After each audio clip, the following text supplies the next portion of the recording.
Okay, so I don't know if anyone knows this, but I've been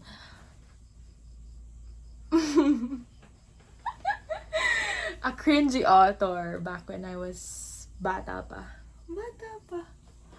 Maglagay tayo ng ng earrings. Kasi ang awkward niya. Tingnan. Maglagay tayo ng earrings.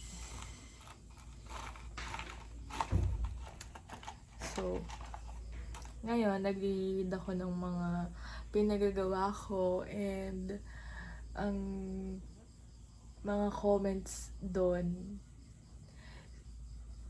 is ang lalala. So, let's see. Ito na lang side na to. Ito na lang ipapakita ko. Yan. Kasi side ko naman, angle ko naman to eh. So, yan. Lagay tayong lipstick. So, etong story na to is hindi siya yung pinaka-latest na ginawa ko. Parang yung pinaka-latest ko yatang ginawa is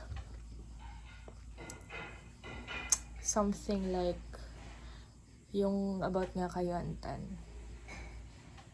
Pero I know Penelope, you're gonna know this. Pero like, I'm gonna react after like 2020 yata yung last kong sulat.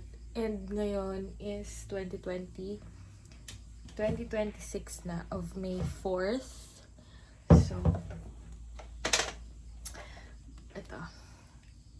Tira po yung line. Sabi ng character, I'm bored. Can we start making babies? Oh my God. Diba? Nga pala, hindi siya naka-label as something na, ay, may nasa akin!